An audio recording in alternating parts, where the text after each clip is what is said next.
糯米我们先清洗干净，然后再用清水浸泡4个小时以上。这一碗是我提前切好的五花肉，已经去了皮了。我们来给它腌制一下，加入1小勺五香粉，2勺生抽，1小勺老抽，1小勺盐，还有一点点白糖，搅拌均匀，然后腌制4个小时。中间我们先给它清洗一下。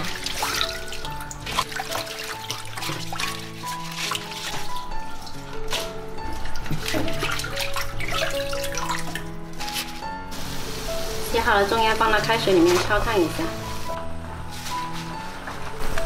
加一点盐，这样煮出来的中药呢会比较韧，不容易破。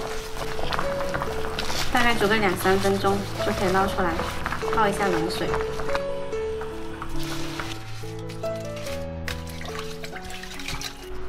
泡冷了之后呢，我们把这个头跟尾给它剪掉。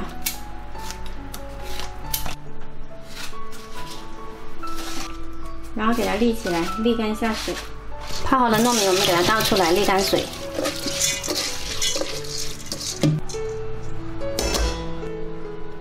再来切点腊肠。我们今天准备的配料有五花肉、虾米、腊肠，还有香菇。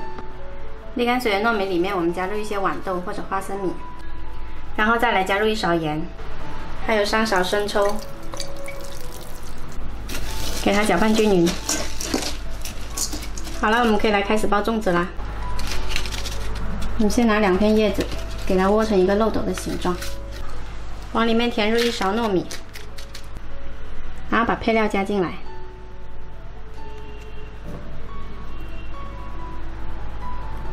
然后再舀一些糯米填平它，要把上面的叶子盖下来，两边折一下。这底下这个地方呢，给它折过来，抓紧它，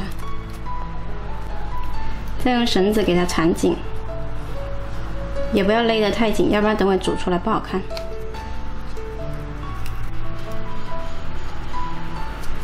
好，就这样子。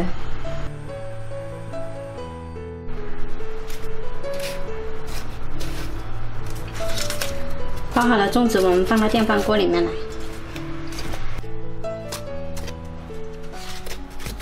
加入清水，没过粽子，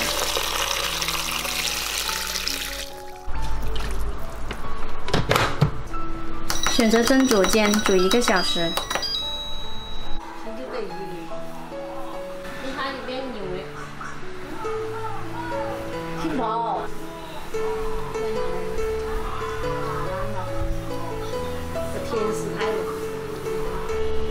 好了，我们的粽子煮熟了，哇，好香的粽香味！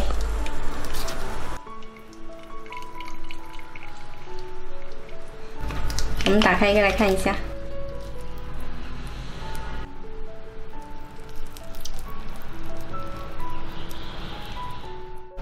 好吃的五香粽就做好啦，喜欢的话可以试一下。